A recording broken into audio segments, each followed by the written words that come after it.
Position کو change کر لیں. آپ کو نظر آ رہی ہے؟ جن کے آگے یہ ڈائس آیا ہوا ہے نا وہ اپنی پوزیشن کو چینج کر لیں تاکہ ان کو اسکرین بالکل واضح نظر آئے. سیٹ کر لیں اپنی پوزیشن. الحمدللہ رب العالمین والصلاۃ والسلام علی اشرف الانبیاء والمرسلین نبینا محمد وعلی آلہ واصحابہ اجمعین. اعوذ باللہ من الشیطان الرجیم. بسم اللہ الرحمن الرحیم. انہم فتیۃ آمنوا بربہم فزدناہم ہدی. وہ کچھ نوجوان تھے جو اپنے رب کے اوپر ایمان لائے تو ہم نے ان کو ہدایت کے اعتبار سے بہت بڑھوتری اور بہت بلندی عطا فرمائی. صدق اللہ العظیم.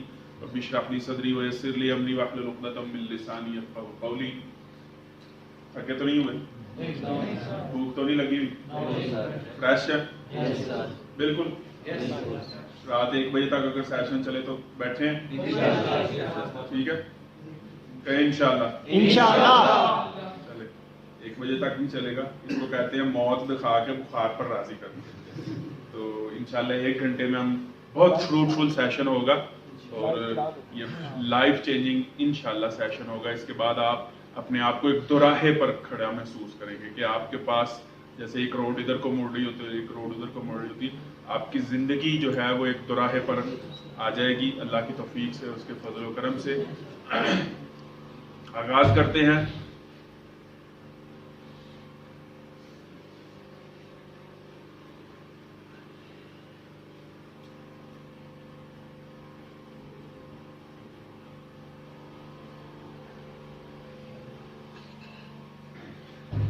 یہ کہانی جو میں آج آپ لوگوں کو سامنے پیش کرنا چاہتا ہوں، یہ کہانی 1770 برس پرانی.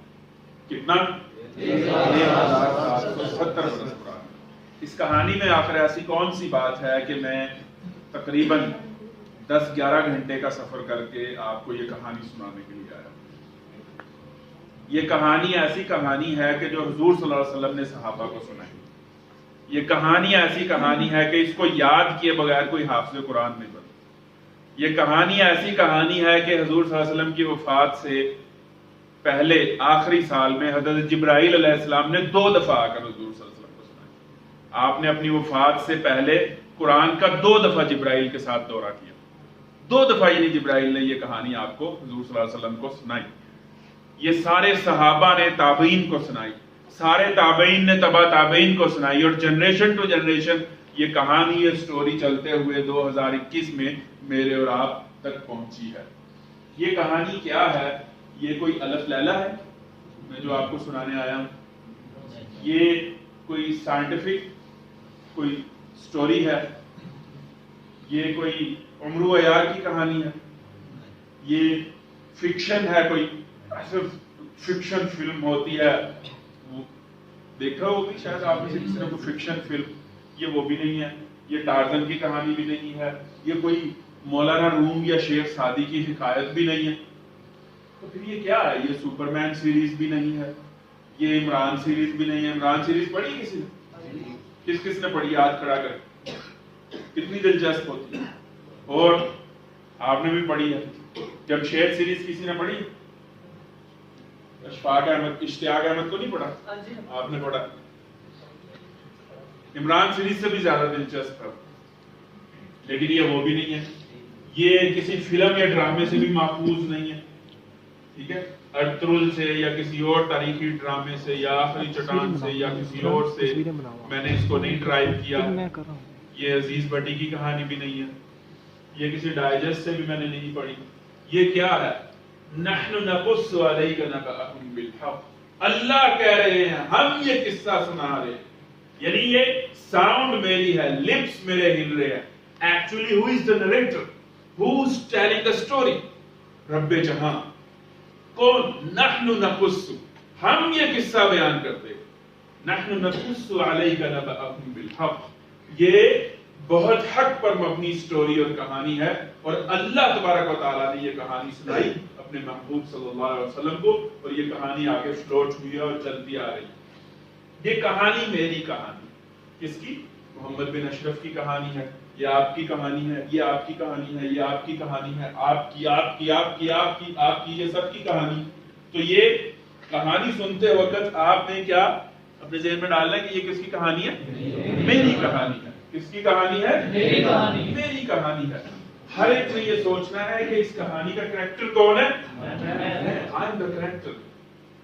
یہ کسی اور کی کہانی نہیں بیان ہو رہی بلکہ کس کی کہانی بیان ہو رہی ہے؟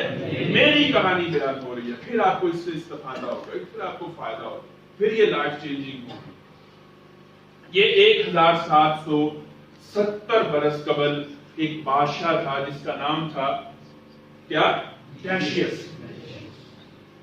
اردو زبان میں اس کو دقیانوس کا, اردو لٹریچر میں اس بادشاہ کا نام, اور اٹلی کے میوزیم میں جو مجسمہ پڑا ہوا ہے اس سے اس کی کچھ ایسی شبیہ نظر آتی ہے. ڈیشیس اس کو انگلش میں کہتے ہیں, دقیانوس اردو میں کہتے ہیں اس کو. یہ ظالم بادشاہ تھا. حضرت عیسیٰ علیہ السلام کی دعوت کو پھیلے ہوئے کتنے سال ہو گئے تھے؟ یہ کتنا چل رہا ہے؟ 2021 چل رہا ہے نا, 2021 عیسوی. ٹھیک ہے, 2021 عیسوی. تو یہ حضرت عیسیٰ کی وفات سے شروع ہوا یا پیدائش سے؟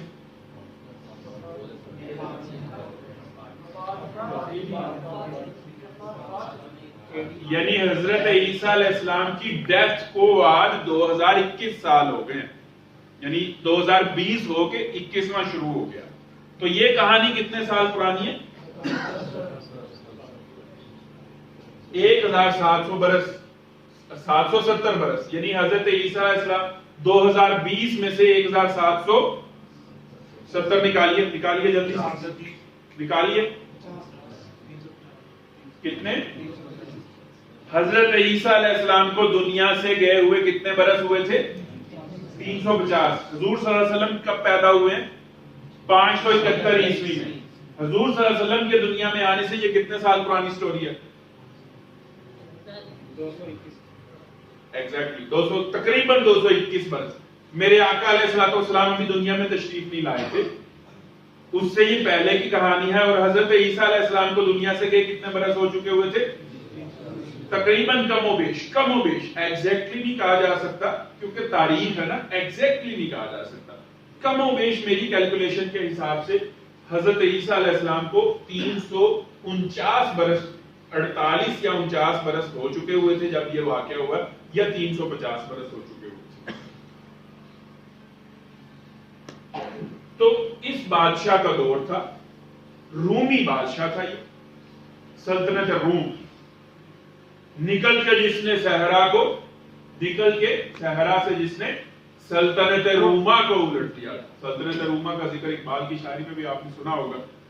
اس بادشاہ کا حضرت عیسیٰ علیہ السلام نے جو توحید پر مبنی, ویسے تو عیسائی کہتے ہیں کہ حضرت عیسیٰ علیہ السلام خدا کا بیٹا, لیکن یہ شرک تو انہوں نے خود سے گھڑا. حضرت عیسیٰ علیہ السلام سورہ مریم ساری اس کی نفی اور رد میں نازل ہوئی ہے کہ میری جو ہے یعنی مریم اللہ کی بیوی نہیں ہے, اور جیسز اللہ کا بیٹا نہیں ہے, عیسیٰ اللہ کا بیٹا نہیں ہے. یہ جھوٹ بولتے, یہ تثلیث کا تمہارا عقیدہ کہ ایک میں تین, تین میں ایک, اور خداوند جہاں نے یسوع مسیح کو دنیا میں بھیجا جو ابن آدم کے گناہوں کا بار لے کر صلیب چڑھ گیا. یہ اس عقیدے کا رد ہے سورہ مریم میں. ٹھیک ہے, تو حضرت عیسیٰ علیہ السلام کی دعوت اس کے اطراف میں, اس ریاست کے اطراف میں پھیلی ہوئی تھی, اور خود اس کی ریاست میں بھی پھیلی ہوئی تھی.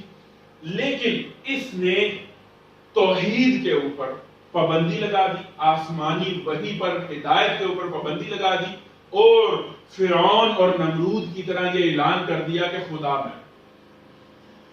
اس کا عقیدہ ڈیشیس کا یہ تھا کہ دو ہی خدا ہے, اور جو سکوں سے اس کی شبیہ ملتی ہے, جو اس دور کے سکے ملے ہیں, اس سے اس کی شبیہ کچھ ایسی ملتی ہے. یہ اس کے دور کے سکے, اور ویسے اس کی شبیہ جو میوزیم میں اٹلی کے پڑے ہوئے ہیں وہ ایسی ملتی ہے. یہ اس کا عقیدہ ڈیشیس کا یہ تھا کہ اس کائنات کے دو ہی خدا ہیں, ایک چاند دیوی اور ایک ڈیشیس. ایک اوپر ہے ایک زمین پر. کیا عقیدہ تھا اس کا؟ دھرتی کے دو ہی خدا ہیں, ایک چاند دیوی اور ایک ڈیشیس. ایک آسمان میں ہے اور ایک زمین پر ہے. لہذا یہ کیا کرتا تھا, اس نے اپنی سلطنت میں یہ لازم قرار دے دیا کہ ڈیشیس کی مورتی ہر گھر میں ہونی چاہیے، ہر کوئی اس کو سجدہ کرے، اور سیاہ و سفید کا قانون سازی کا مالک میں ہوں، میرے منہ سے نکلی ہوئی بات حرف آخر ہے۔ ایک ایسا دستہ، ایک ایسی ڈولفن فورس اس نے تشکیل دی جو اچانک کسی کے بھی گھر میں چھاپا مار کر یہ دیکھتے تھے کہ آیا وہاں پر ڈیشیس بادشاہ کی مورتی پڑی ہوئی ہے کہ نہیں پڑی ہوئی۔ اگر کوئی اس کے کسی بھی حکم سے سرتابی کرتا تھا، اس کو خدا ماننے سے انکار کر دیتا تھا، تو اس کو گرفتار کر لیا جاتا تھا۔ اگر کسی کے گھر سے اس کی شبیہ یا مورتی نہیں ملتی تھی، اس کو گرفتار کر لیا جاتا تھا۔ اگر کوئی اس کے آنکھ میں ڈال کر بات کرنے کی جرت کرتا تھا، اس کو گرفتار کر لیا جاتا تھا اور ایک کوٹھری میں ڈال دیا جاتا تھا، اور سال کے بعد ایک بڑے ہولناک منظر ہوتا تھا۔ اس ہولناک منظر میں کیا ہوتا تھا؟ ڈیشیس بادشاہ نے اپنی ریاست میں دارالحکومت سے باہر تھوڑا سا ایک بہت بڑا میدان مختص کر رکھا تھا، جس میں بڑا سارا چبوترا تھا، جس کے اوپر یہ بادشاہ براجمان ہوتا تھا۔ 14ویں کی رات ہوتی تھی، یہ کہتا تھا کہ اوپر والا خدا اور نیچے والا خدا آج دونوں جوبن پر۔ 14ویں رات چاند کی ہوتی تھی، ایک خاص دن تھا جس میں ایک بہت بڑا میلہ منعقد کیا جاتا تھا، اور اس میلے کی ہولناکی یہ ہوتی تھی کہ اس چبوترے کے بالکل سامنے، بادشاہ ڈیشیس ایک بلند چبوترے پر ہے، اس کے بالکل سامنے گھڑے کھدے ہوئے تھے جن میں آگ جل رہی ہوتی تھی۔ بڑے بڑے کھو آگ کے ہوتے تھے، جن کے اوپر وہ نوجوان یا وہ لوگ لٹک رہے ہوتے تھے جنہوں نے حضرت عیسیٰ علیہ السلام کی تعلیمات پر جو عمل پیرا ہونا چاہتے تھے۔ لیکن یہ کیا کہتا تھا کہ خدا میں، لہذا ان کو الٹا لٹکا کر اس آگ کے گڑھے میں ان کی سجی بنا دی جاتی۔ جلاد یوں آہستہ آہستہ رسی جھیلی کر رہے ہوتے تھے، اور وہ الٹا لٹکتا ہوا نوجوان چیخے مارتا ہوا تڑپتا ہوا آگ کے کنویں میں اتر جاتا تھا اور بھسم ہو جاتا تھا آگ سے۔ اور ان کنووں کے بالکل سامنے ننگی لڑکیاں رقص کر رہی ہوتی تھی، نیم برہنہ یا برہنہ لڑکیاں رقص کر رہی ہوتی تھی۔ اس سائڈ پر یہ بادشاہ کا چبوترا ہے، اس کے بالکل سامنے کیا ہوتے تھے؟ آگ کے کنویں ہوتے تھے، اور کنووں کے اگلی سائڈ پر ننگی لڑکیاں رقص کر رہی ہوتی تھی۔ یہ ننگ دھڑن کوئی نئی چیز نہیں ہے۔ جس کے پاس بھی انسانی تاریخ میں اقتدار کا کوئی چھیچڑا یا دولت کا کوئی چھیچڑا آیا ہے اور ہدایت اس کے پاس نہیں ہے، اس نے حوا کی بیٹی کو ننگا کر کے نچایا۔ یہ ہوتا رہا۔ تو ادھر ڈھول پیٹ رہے ہوتے تھے۔ جیسے جیسے یہ جو آگ میں جلنے والے لوگ ہوتے تھے، ان کی زنجیر ڈھیلی کی جا رہی ہوتی تھی اور یہ جلتے تھے اور ان کی چیخیں بلند ہوتی تھی، ڈھولچیوں کو یہ حکم تھا کہ تم نے ڈھول زیادہ پیٹنا ہے، اور لڑکیوں کو یہ حکم تھا کہ تم نے اپنے جسم کو زیادہ ٹھمکے دینے ہیں اور زیادہ تھرتھرانا ہے جسم کو۔ اور سامنے انسانوں کا جمع غفیر ہوتا تھا جو ان لوگوں کا رنگ انجام دے کا کرتا تھا۔ یعنی یہ ان کا ایک سالانہ سرکاری میلہ ہوا کرتا تھا پورے پروٹوکول سے۔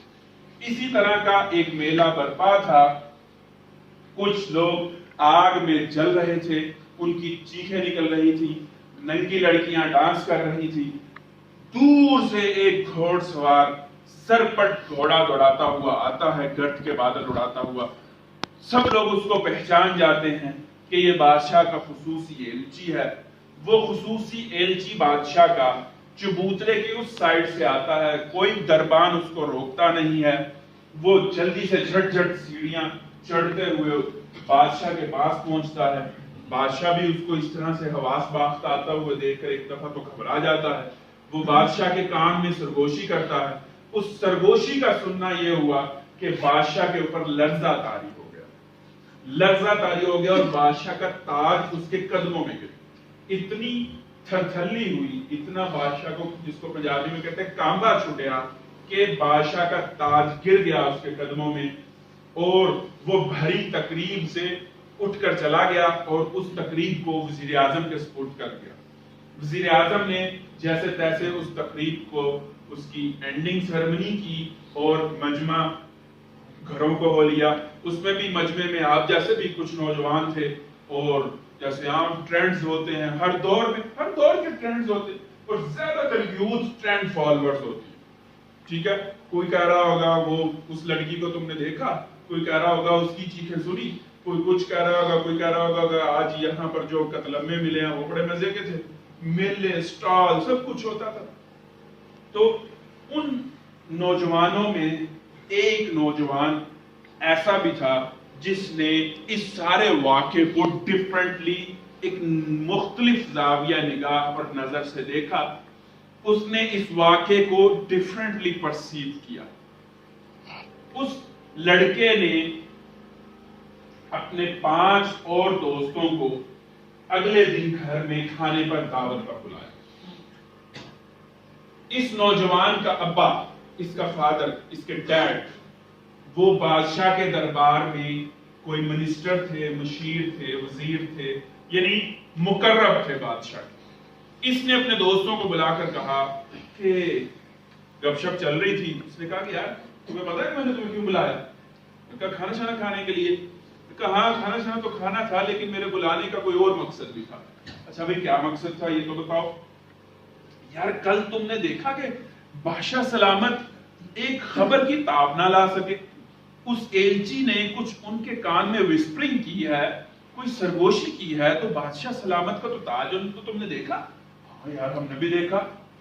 یار یہ جو خدا اپنے آپ کو کہتا ہے یہ خبر کی تاب نہ لا سکا, اور تمہیں یاد ہے کہ 6 ماہ پہلے ان کے ابا جی فوت ہوئے تھے. کیا بادشاہ کے ابا جی بھی ہوتے ہیں؟ کیا خدا اپنے ابے کو نہ بچا سکا موت سے؟ اور تمہیں یاد ہے کہ 1 سال پہلے دوسری سلطنت کے بادشاہ نے ان کے اوپر حملہ کر دیا تھا اور ان کو اس میں بھی شکست ہوئی تھی. تو کیا خدا کو بھی شکست ہوتی ہے؟ کیا خدا بھی ہار جاتا ہے؟ یار میں کل سے کنفیوز ہوں کہ کیا یہ شخص, یہ ڈیشیس بادشاہ خدا کہلانے کے لائق بھی ہے؟ وہ دور کمیونیکیشنز کا تو نہیں تھا نا, وہ یونیورسٹیز کا تو دور تو نہیں تھا نا. اس میں تو اگر باپ نے جو دین قبول کر لیا تو بیٹے نے بھی وہی کر لیا. پوری ریاست کا دین اگر شرک ہے اور ڈیشیس کو سجدہ کرنا ہے, تو وہ نوجوان اس نے سارے اس معاملے کو ڈیفرنٹلی پرسیو کیا اور حق کا متلاشی بنا. سب سے پہلے اپنے آپ کو ڈسکور کرنا اور حق کو ڈسکور کرنے کے لیے اس نے اپنے دوستوں کے سامنے اپنا معافی ضمیر اور اپنے یہ ساری باتیں جو تھاٹ لوپ اس کے اندر خیالات کی جو چل رہا تھا سرکل, وہ اس نے ان کے سامنے رکھا. یار بات تو تم بالکل ٹھیک کہتے ہو, یہ خدا کہلانے کے لائق تو نہیں ہے. اصل میں اس ایلچی نے آ کر خبر یہ دی تھی کہ آپ کی سلطنت کے اوپر ہمسائے بادشاہ نے پوری قوت کے ساتھ فوج کشی کر دی, چڑھائی کر دی ہے. لہذا وہ وہاں سے جلدی سے اس نے بھاگنے کی اور اس کا تاج لرزے اور خوف کی وجہ سے گر گیا. اچھا اس نے کہا نوجوان نے, یار کیا تم مجھ سے ایگری کرتے ہو؟ کیا یہ خدا کہلوانے کے لائق ہے؟ اس کے دوستوں نے کہا کہ نہیں. اس نے کہا ہؤلاء قوم اتخذوا من دونه آلهة, یار ہماری قوم کو کیا ہو گیا, ہماری نیشن کو, ہماری سوسائٹی کو, ہمارے معاشرے کو کیا ہو گیا ہے, میرے کزنوں اور کلاس فیلوز کو کیا ہو گیا, یہ ڈیشیز کو الہ مانتے ہیں. لولا یاتون علیہم بسلطان بین, ان کے پاس اس کی کوئی لاجک اور دلیل ہے؟ کیا یہ شخص خدا کہلانے کی اور رب کہلانے کی اور سجدہ کرنے کے لائق ہے کہ ہم اپنی پیشانی اس کے سامنے رکھیں؟ کیا اس میں اتنی اہلیت ہے؟ کیا یہ بے عیب ذات ہے؟ کیا یہ واقعی دنیا کو اور کائنات کو چلا رہا ہے؟ کیا یہ واقعی ہماری ہستیوں کا مالک و مختار ہے؟ کیا یہ واقعی سیاہ اور سفید کا مالک ہے؟ کیا بارش یہ برساتا ہے؟ کیا ماں کے پیٹ میں خوراک یہ دیتا ہے؟ تو مختلف سوالات توحید پر مبنی انہوں نے کیے. انہم فتیۃ آمنوا بربہم وزدناہم ھدی. تو اس کے اس ایڈریس سے, اس کے فوڈ فار تھاٹ سے جو اس نے اپنے دوستوں کے سامنے اس مجلس میں رکھا. اب دیکھیے 1770 برس قبل کسی بستی میں, اور مختلف تحقیقیں ہیں، کچھ نے کہا کہ یہ شام کا کوئی علاقہ تھا، کچھ نے کہا ہے اٹلی کا کوئی علاقہ تھا۔ سید ابو العالیٰ مودودی کی تحقیق ہے کہ یہ موجودہ ٹرکی کا شہر ازمیر سے 25 کلومیٹر دور اس وقت ایک بستی تھی، یہ وہاں کا واقعہ۔ اور مختلف اور تاریخی حوالوں سے سید ابو العالیٰ مودودی نے اس کو پروو کیا ہے۔ میری بھی رائے یہی ہے کہ یہ اصل میں ٹرکی، موجودہ ترکی کا واقعہ، لیکن اس وقت تو وہ سارا سلطنت روما ہی کا، عیسائی ریاست کا حصہ ہی تھا۔ تو انہوں نے کہا، اس دوست نے پوچھا کہ تم مجھ سے ایگری کرتے ہو؟ انہوں نے کہا بالکل ایگری کرتے ہیں۔ تو اب کرنا کیا ہے؟ کیا یہ حق جو مجھ پر اور تم پر منکشف ہوا ہے، اس کو یہاں پر دبا کر قبروں میں اتر جانا ہے؟ چلو تم ادھر کو ہوا ہو جدھر کی، بس میرا اور تمہارا پروفیشن ہوگا، میرا ابا منسٹر ہے، اس کے بعد میں منسٹر لگ جاؤں گا، اور زندگی کے دھندے ہو گئے، شادی ہوگی، پیارے پیارے بچے ہوں گے، میرا گھر ہوگا، بیوی ہوگی، یہی کرنا ہے یا اب اس حق کا پرچار کرنا ہے؟ تو اس کے دوستوں نے کہا کہ اگلے دن ہم پھر دوبارہ یہ مجلس کریں گے۔ اگلے دن دوبارہ وہ اسی دوست کے گھر اکٹھے ہوئے، کھانا شنا کھایا، ادھر ادھر کے حالات ڈسکس ہوئے۔ ہاں بھائی کیا کرنا ہے، کیا سوچا ہے، ٹھنڈے دل و دماغ سے غور و فکر کر کے آئے ہو؟ انہوں نے کہا کہ بالکل ہم نے غور و فکر کر لیا ہے۔ کیا کرنا ہے؟ انہوں نے کہا کہ اب اس حق کا اعلان کرو۔ اس نوجوان نے اپنا گرم گرم ہاتھ آگے نکالا۔ اب دیکھیے الاؤ جل رہا ہوگا، دسترخوان پر وہ بیٹھے ہوں گے، شاید سردیوں ہی کی کوئی 1770 برس قبل رات ہو، اور وہ جو مشل جل رہی تھی اس سے 6 سائے دیوار پر پڑ رہے ہوں گے، اور سب لوگ سو رہے ہوں گے، لیکن یہ 6 نوجوان ڈیفرنٹلی سوچ رہے تھے۔ اس نے اپنا گرم گرم ہاتھ آگے نکالا اور انہوں نے ایک جمعیت کی بنیاد رکھی، اس نے ایک اجتماعیت کی بنیاد رکھی، اور 5 گرم ہاتھ اس کے اوپر آ کر گرے کہ اب یہ جو حق ہمیں نصیب ہوا ہے اور ہمارے پر منکشف ہوا ہے، اس کا اعلان اور پرچار کرنا ہے۔ لہٰذا انہوں نے اس کا اپنی سوسائٹی میں اعلان اور پرچار کرنا شروع کر دیا کہ یہ شخص خدا اور رب کہلانے کے لائق نہیں ہے، رب کوئی اور ہے، رب وہی ہے جو حضرت عیسیٰ کی تعلیمات سے ہمیں ملتا ہے۔ اس وقت تو دین محمدی نہیں تھا، دین حق تو حضرت عیسیٰ علیہ السلام کی تعلیمات ہی تھی، اور انجیل مقدس ہی کتاب ہدایت تھی۔ کچھ روایات میں آتا ہے کہ اس نوجوان نے انجیل مقدس کے کچھ پتے پر لکھی ہوئی کچھ تعلیمات کا انتظام کیا، اور وہ یعنی وہی تھی انجیل مقدس، اللہ تعالیٰ کی طرف سے وہی تھی اس وقت، کیونکہ قرآن تو نہیں آیا تھا، اور حضرت عیسیٰ ہی برحق نبی تھے، اور وہ ان کی تلاوت کیا کرتے تھے مل کر چھپ کر، اور انہوں نے توحید کو سمجھا، رسالت کو سمجھا، آخرت کو سمجھا، حیات ما بعد الموت کو سمجھا، تقدیر کو سمجھا، یعنی اپنے عقیدے اور ایمان کو مضبوط کیا اور ٹارگٹ کر کے اپنی دعوت کو آگے فروغ دیا۔ تم اس تک پہنچو گے، تم اس تک پہنچو گے، اپنے کزنوں کو، محلے داروں کو، تایا کے بیٹے کو، ماموں کے بیٹے کو، سب کو اس سرکل میں لے کر آنا۔ رفتہ رفتہ بڑی تیزی کے ساتھ چند ہی دنوں میں، مہینوں میں نہیں، چند ہی دنوں میں دعوت اتنا نوجوانوں میں وہ پھیلی اور فروغ پائی، بادشاہ کو پتا چلا، بادشاہ نے گرفتار کر دیا۔ اب آپ میں سے کوئی ہے کہ جس کو کبھی کسی نے، وارڈن نے چلان کرنے کے لیے روک لیا؟ اس وقت ٹانگیں کہاں پر ہی ہوتی ہے، چلان نہ ہو جائے کوئی ایسے ایسے بندے، اور بندے کے پاس لائسنس نہ ہو یا موٹر سائیکل کے کاغذات نہ ہو یا گاڑی کے، تو کیا صورتحال ہو رہی ہوتی؟ اور کوئی ایسا ہے کہ جس کو یہاں سے پولیس والے نے پکڑ کے کہا اوے چل اکیلا، بتائیے کبھی کسی کے اوپر کوئی ایسی رات گزری ہے کہ پولیس والے نے اس کے ساتھ بدتمیزی کی ہو، اس کو تھپڑ مارے ہو، گرفتار کر لیا ہو، حوالات میں رہا ہو؟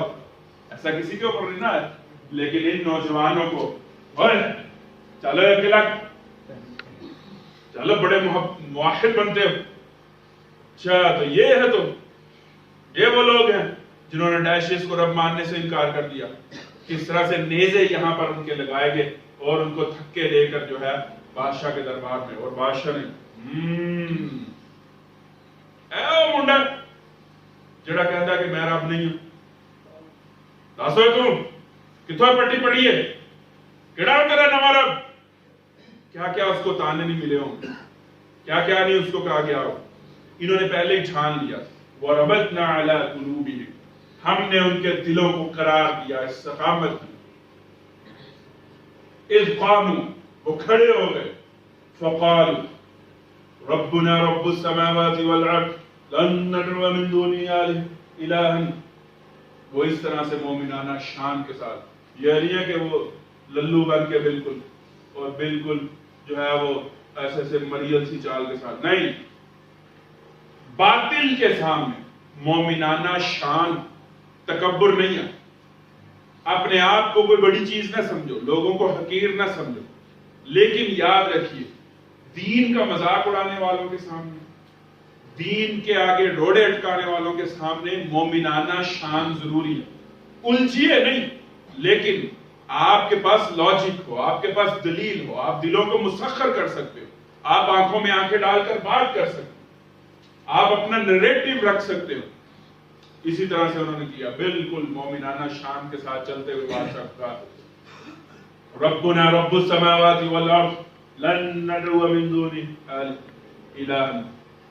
انہوں نے کہا کہ ڈیشس تیری چھٹی ہے، تو جو مرضی کر لے، لوہے کی کنگھیوں سے یہیں پر ابھی ہمارے جسم نچوا دے، اگلے سال کے میلے کے لیے ہمیں رکھ دے، ہمیں سجیاں بنا دے، بھون دے، ابھی ہماری گردنیں کٹوا دے، اپنے تخت کو جو ہے وہ ہمارے خون سے رنگ دے، لیکن اب ہم تجھے رب اور خدا ماننے کے لیے ہرگز تیار نہیں ہیں، اور نہ ہی اس بات پر تیار ہیں کہ اب ہم اپنی دعوت کا پرچار نہیں کریں، ہم اپنے نظریے کو، اپنے آئیڈیالوجی کو، ہم اپنے مقصد حیات کو آگے فروغ نہیں دیں گے. وہی فیصلہ ہو گیا کہ ابھی ان کے سر تن سے جدا کر دیا جائے. لیکن کسی نے وہاں پر مشورہ دیا کہ بادشاہ سلامت، اس دفعہ بھی آپ میلے سے اٹھ کر چلے گئے تھے، اگلی دفعہ بڑی تگڑی قسم کی سجیوں کے لیے مرغے تیار ہیں، مرغے ہاتھ ہیں، ان کو اگلے سال کے میلے کے لیے قید کر دیا جائے اور پوری سلطنت میں منادی کر دی جائے، اور اگلا میلہ جو ہے وہ انتہائی شاندار ہو، شان و شوکت والا ہو. وہاں پر اس لڑکے کا بادشاہ جو اس کے سامنے، بادشاہ کے سامنے کھڑا ہو گیا، لڑکے کا باپ جس نے، جو ہوسٹ تھا، جس نے اپنے گھر میں بلایا تھا. اس نے کہا بادشاہ سلامت، میری 35 سال کی سروس ہے آپ کے دربار میں، معاف کر دیجئے، بچہ ہے، ہمیں کسی کے ہاتھ چڑھ گیا ہوگا، جوانی میں جوش مارا ہوگا، میں اس کو 3 دن مجھے دیجئے، میں اس کو سمجھا لیتا ہوں، یہ آپ کے دربار میں آ کر سوری مانگے گا. بادشاہ نے اپنے مشیروں سے مشورہ کیا اور وہ بادشاہ کا مقرر تھا، بادشاہ نے اس کی درخواست کے اوپر 3 دن کا وقت دے دیا. اب دیکھیے گھر کا کیا سما ہو، امی رو رو کر منا رہی ہوں، ابا جی کہہ رہے ہوگے کہ یار میری سیٹ تو نے سنبھال لی ہے، کیریئر کی فکر کر. کون کون نہیں آ رہا ہوگا سنبھالنے. پھپھو کہتی ہوگی میرے ہاتھ میں پلا ہے، میں سمجھاتی ہوں. خالہ کہتی ہوگی میری بات کبھی نہیں ٹالتا، میں سمجھاتی ہوں. بہنا باجیاں کہہ رہی ہوں گی کہ خدا کے لیے ابا کی بات مان لے، ہم نے تو تیرے لیے جان جیسی دلہن بھی ڈھونڈ رکھی. کس نے 3 دن سمجھایا ہوگا. لیکن ان روایات میں آتا ہے کہ ان 3 دنوں میں انہوں نے اپنا دعوتی کام نہیں چھوڑا. پتا تھا کہ 3 دن کے بعد ہماری کیا ہوگا. 3 دن میں بھی انہوں نے پلان طریقے سے میٹنگز کرتے رہے اور بالکل یکسو ہو کر اپنی منزل اور اہداف کو یہ اچیو کرتے رہے. 3 دن کے بعد دوبارہ بادشاہ کے دربار میں پیشی ہوئی اور وہی مومنانہ شان تھی اور وہی سٹیٹمنٹ تھی. جیل میں ڈال دیا گیا اگلے سال کے لیے کہ بڑا گرینڈ میلہ کیا جائے گا اور ان کو بھون دیا جائے گا آگ کے کنویں میں ڈال کر.